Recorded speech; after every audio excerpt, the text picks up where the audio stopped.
Star, you shine your light in the dark of the night. Star, so far away, but you touch me by what you are. You're gonna keep on pushing, you're gonna go real far. And star, I see your name on a bright neon flame.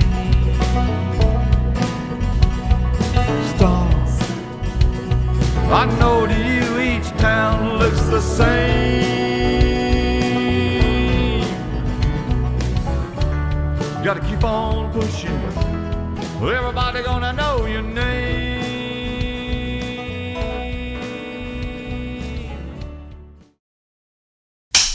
All right, everybody. Welcome to the Doghouse. And I just want to say that we're up here in Bulls Gap, Tennessee, on location at the famous Bunk House. And I have with me Mr. Glenn Allen Spayth, the owner and operator of the Bunk House. How you doing, Glenn? Good. I appreciate it. I'm so glad you're here. Oh, I'm having a ball up here. Glenn has got just an unbelievable music venue up here. It's very unique, and it's Americana all the way. He has bands that come in out here, and singer-songwriters and artists from all over the place that stop in at the Bunk House, do shows. It's a wonderful venue, and I'm so happy to be here, Glenn. Good to have you. And we've agreed to do this show, today. I appreciate it very much. Yeah. So I got a couple of questions for you here, Glenn. One, I guess let me just ask, kind of what got you started with music in the first place, and then how it expanded into all of this that you built here, and can you just give us a little bit of history there? Yeah, it's been a lifetime process, I guess. Well, when I was really young, we would go to Florida to visit my relatives, my mom's brother and his family down in Orlando, and so he's a guitar player and country singer, and back in the 50s he played on the radio and things, and so we would go there and we would just cross our legs, sit on the floor, and all of us kids and his kids, and he would play songs, and he played these old country songs about old Shep, and just then he played a lot of Everly Brothers, and he played cool. Yeah. So I would sit there and listen to him play these songs, and I remember just saying, one of these days I'm gonna be doing that. Yeah. There you go. And it took a long time. I didn't really I tried a little banjo and tried a little different things, and bought a guitar here and there. They ended up being in the pawn shop more than I had them, and that happens sometimes. But I started, I guess, in the 80s, started playing guitar a little more serious, and so I'd always been writing. I wrote short stories and poetry in grade school all the way up till I had some articles published when I was in junior high in some short stories. Right. And very good. So my creative writing teacher had a lot of big hopes for me, and of course I never did it. Well, that's much great with it. Yeah, but I mean, that's great that you went that far, started that early with it. That's what I'm trying to say. So my songs are stories. I mean, that's pretty much. I want them to tell a story. Yeah. And so when I started playing guitar, my poetry changed over to songs. So I started actually writing songs probably in the 80s sometime. Okay. And I've got some that I still sing that I wrote. Not very good, but I still play them every once in a while. That's great. Well, and then I was always really shy, so I never really played in public. I couldn't play in front of other people. Really? Even my own family, I wouldn't even play. I mean, really? I was just really shy. Now, let alone sing. I never even thought about singing. Yeah. And then, not to tell myself, my wife's probably going to watch this, but she knows about it. I had a gal that I was dating for a while, and in one of my single periods, and she did karaoke. Okay. And she was real good. Yeah. So I would go with her to all these places that had karaoke, And I kept thinking, I could do that. Yeah. And I kept thinking, I could do that. And Probably better than those up there doing it. So when I had 3 or 4 beers in me, I finally got up there and sang the song in it, and I didn't suck real bad. Yeah. And it didn't hurt. It wasn't too bad. And then got the bug in you there. So I did that a little bit, and then when Josh Turner came out with Long Black Train, Yep, remember that song? It gave us guys with deep voice something to sing. And so I started singing that karaoke, and I evidently did all right with it because people would request it wherever I'd go. Great. And it got me through my shyness, and then next thing you know, I said, well, I don't want to do karaoke. I want to play live. Yeah. So I started playing live and songwriting shows and writer nights and open mics. Yeah. And then next thing you know, I'm playing in front of 1,000 people, doing my own shows. So I went from not being able to play anything in front of anybody to playing in front of 1,000 people, and it doesn't bother me anymore. Right. I mean, if I mess up, I mess up. Who cares? That's right. Great. So that's pretty it. And I was traveling and played all over the country. We played anywhere from Seattle to Maryland and Florida, Michigan, everywhere. Yeah. And but back home here, the venues were few and far between. I mean, there just wasn't any good places for my style of music. Yeah. I didn't play Southern rock or things that and it's more not common. It's not bluegrass either, right? I mean, so it was hard to find a venue, and so we started having a festival here. This used to be where the stage was. Oh, really? And we'd have 500 people back here. Okay. And they would camp on weekends, and we have 10 bands here. I see. Okay. And it was for cystic fibrosis. We'd have a big thing every year. Yeah, great. And I built a pavilion out back, just a roof, which is the center part of the bunk house now. Mm-hmm. And that was just a place for the bands to get their instruments out and warm up and get ready to come on stage. Wow. And so that's the start of the bunk house. That's the bunk house, It was just a roof, Yeah. And I decided, instead of using it once a year, I'm going to close it in and we'll have something here, Yeah. So it was pretty small, and you get 10, 20 people in there, and it felt crowded. So I added on, and then I added on. And then it became more of a venue that I just never dreamed it'd be. It's a wonderful venue. I'll tell you. We want to have somewhere where songwriters and people can come and play their songs in front of some people that want to listen, because it's a listening room. Absolutely. Quiet. Yeah. And so I kind of cater to the songwriters a little more, but occasionally we have bands that play more cover songs and things. Okay. I really initially was wanting a place for songwriters to come, Yeah. And maybe even have some workshops. We've had a couple of workshops. Oh, you have? Okay. Amanda Williams came and did a songwriter workshop here and a couple of shows. Okay.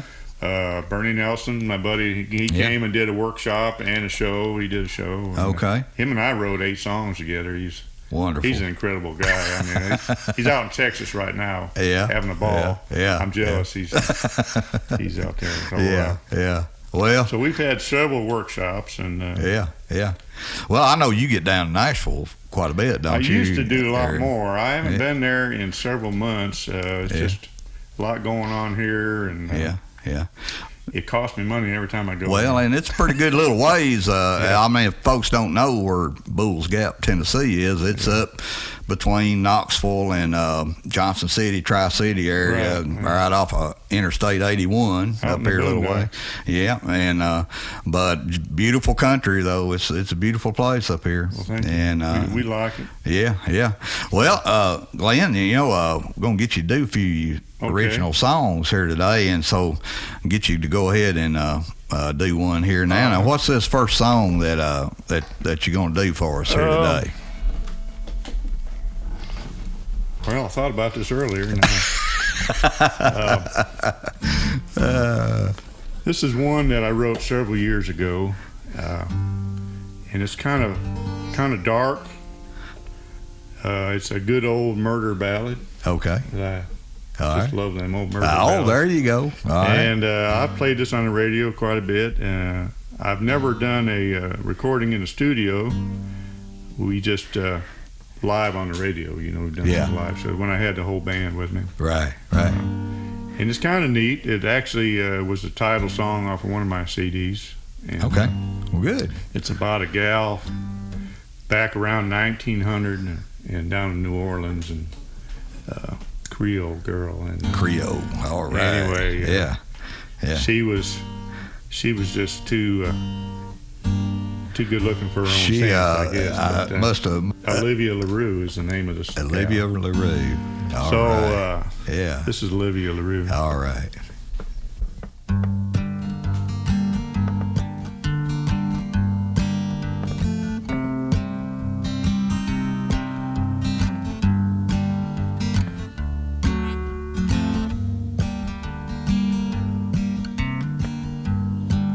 Down the long street she passed, eyes as black as berries, black, yet how softly they gleam. He watched her for a moment beneath a clouded moon, her movements like a familiar tune. If life were never bitter, love were always true, and he'd never known the love of Olivia LaRue. Guided by the mystery and the burning in his blood, like coals of a kindled fire, a skeleton of warning from a wounded balladeer. The broken whisper fell upon his ear.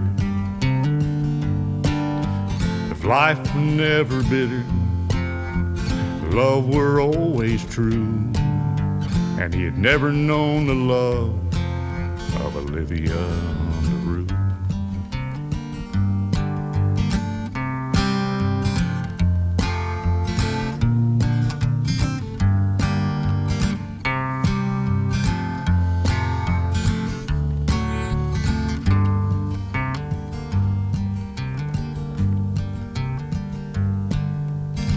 On a bridge at midnight, in a park not far from town, he held her in his arms one last time.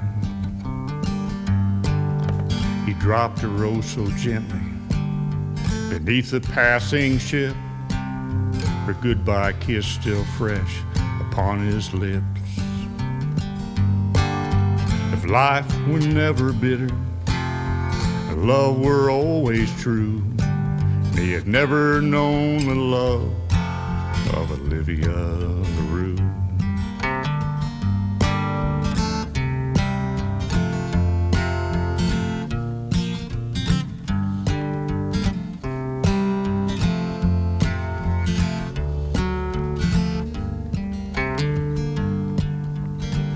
An intercepted message between her lover and herself revealed the plan of their intent. Now he waits for her forever beneath a faraway lagoon, no witness but the stare of the moon. If life were never bitter, love were always true, he had never known the love of Olivia LaRue. Yes, if life was never bitter, and love were always true, and he had never known the love of Olivia LaRue.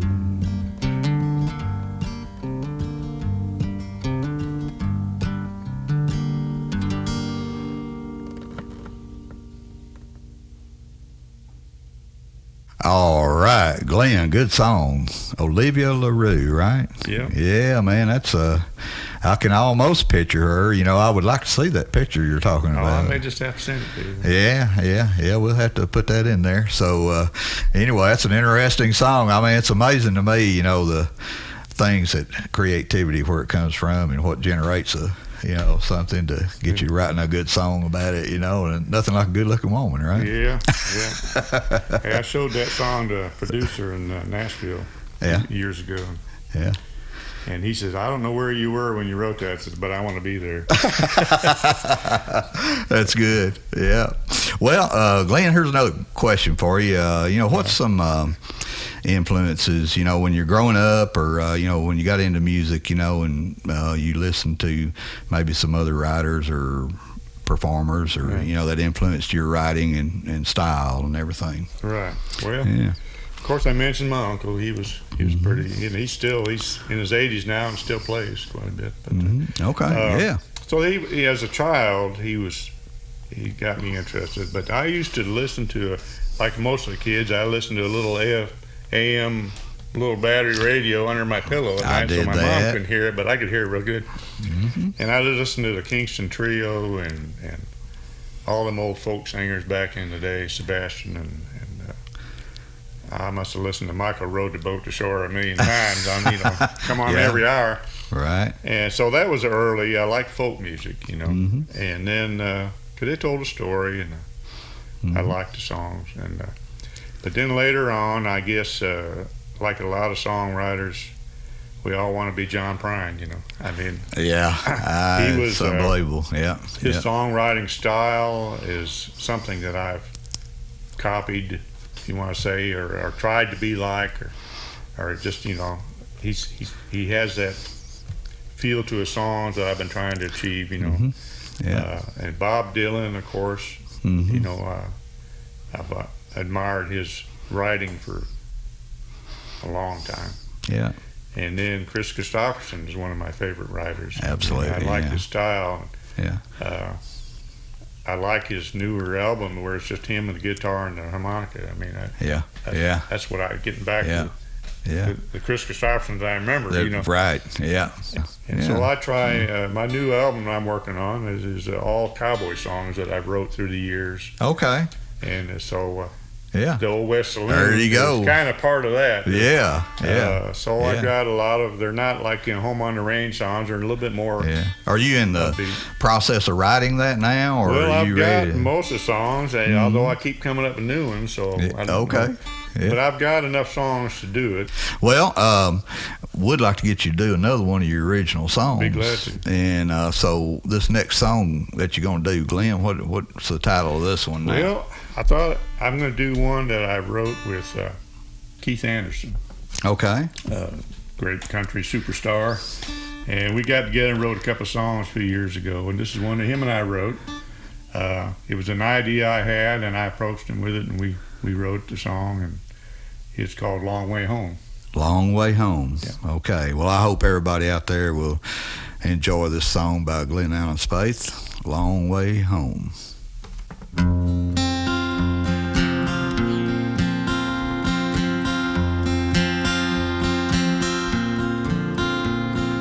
Baby, you've been moving me the way you're moving in that dress. The way you're touching me is telling me, yes, yes, yes. The devil in your eyes say you're not ready to go home yet. Let's take a little jump in the truck like we just met, and take the long way home. Moonlight drive down a long dark backwoods road. Get a little wild, spend some crazy time alone. Take the long way home.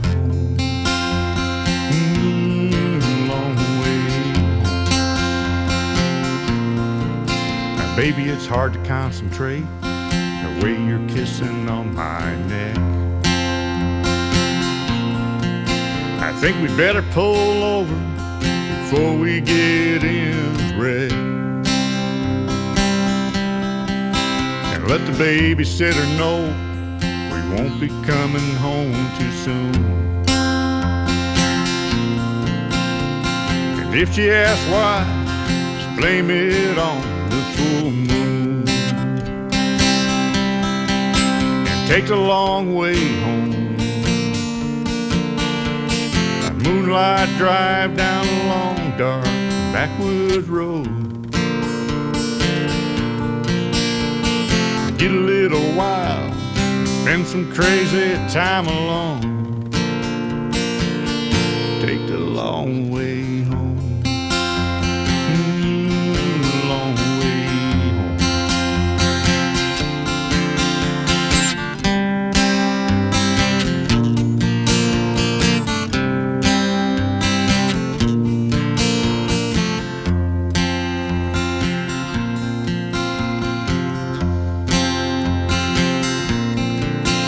When the sun comes up on this old truck, she'll be back where she belongs. We took the long way home. A moonlight drive down a long, dark backwood road. Got a little wild and spent some crazy time alone. Take the long way home. Long way home. Just you and me, baby. Long way home.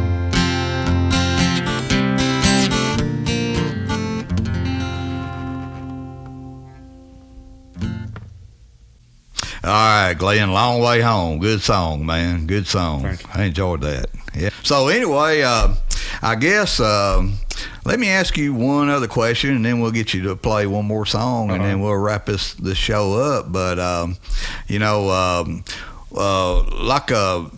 when you got back to your style of songwriting, when we were offline there, you told me a lot of interesting stories, which kind of gave me a glimpse, a little bit of insight, what triggers some thoughts with you when you write a song. But can you, I don't know if this is a good question, but can you expound a little bit on what, are you always thinking, like that's a good title for a song, or do you, all the time. Okay. It's a curse, Yeah. People around you, all your friends, I know that anything they say may end up being in a song. So we're going to get you to do one more of your original songs here, Glenn, on today's show. And so what's the title of this next song that you want to do? This is one of them songs that you're talking about. It's a story, but it's all true. It's a true story, which is always the best ones, Yeah. And I'll just take a second here to tell you the story. Okay. I met this gal over here in Greene County. I was doing a job for her, and she's a little bitty gal, and she is a wounded combat veteran. Wow. And you don't see a lot of women that were wounded in combat. Iraq, was she in Iraq? She was in Iraq. Desert Storm.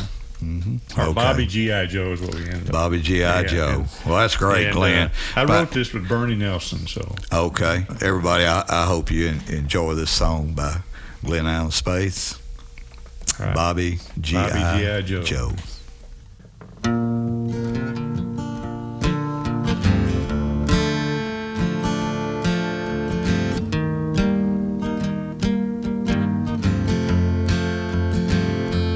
All her life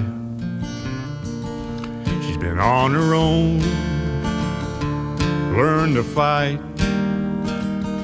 for what she wanted. Never knew her folks had a normal life, a need for love, well, she never got it. At the tender age of 17, she got a judge to say she's old enough to fight a war, so she went away to a far-off place where soldiers go.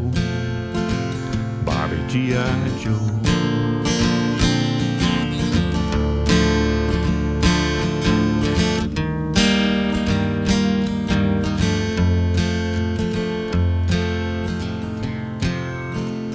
In 94, she found herself in a desert town with people fighting. Lost some friends, lost her innocence. 'Cause all around her were people dying. She did her best, she did her job. Some said she's just a girl. She's got no business being there, 'cause it's a man's world. She went down and they flew her home, Bobby G.I. Joe. To look at her, you couldn't tell anything was wrong. I guess some scars are hard to heal, it takes so long.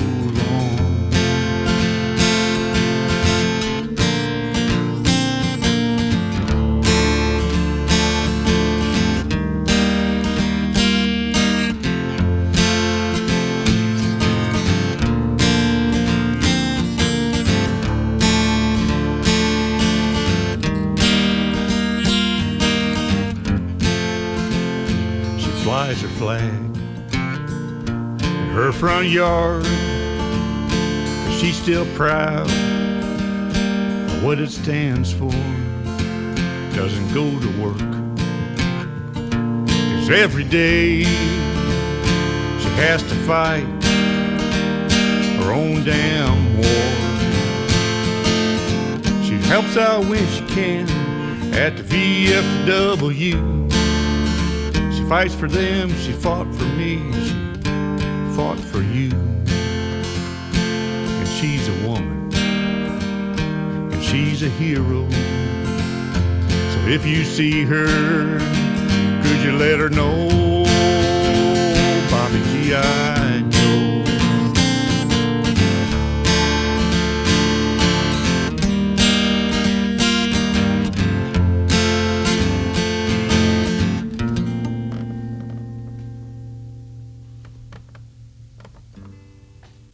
All right, Glenn, Bobby G.I. Joe. What a touching song, man. Thank you, man. That's a beautiful song and a true story. Yeah. Yeah. I can say that one is 100% true. Yeah. Boy, I'll tell you what. I'd like to meet that lady one of these days. Yeah, she's something else. Anyway, Glenn, I just want to tell you how much I appreciate you, letting me come in, do our show from your place, the Bunk House up here in Bulls Gap, Tennessee. Best of luck with everything that you got going on, your songwriting, the Bunk House, and just life in general. Personally, tell you, thank you. My best to you. And I guess that's a wrap for today's show. And appreciate you doing your songs and thank you. telling your stories. And you've been wonderful to interview, and just a very interesting person, to talk to. And I appreciate best luck to you, Glenn. All right, thank you very much. All right. And thanks to everybody out there for watching today's show. And we'll just wrap it up with peace to the world.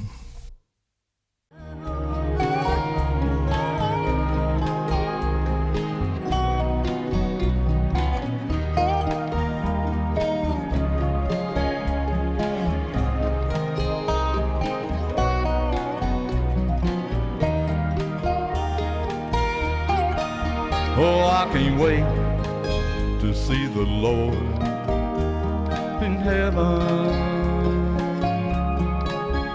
at the throne. Oh, how I long to hear him say, well done. Well done, well done, well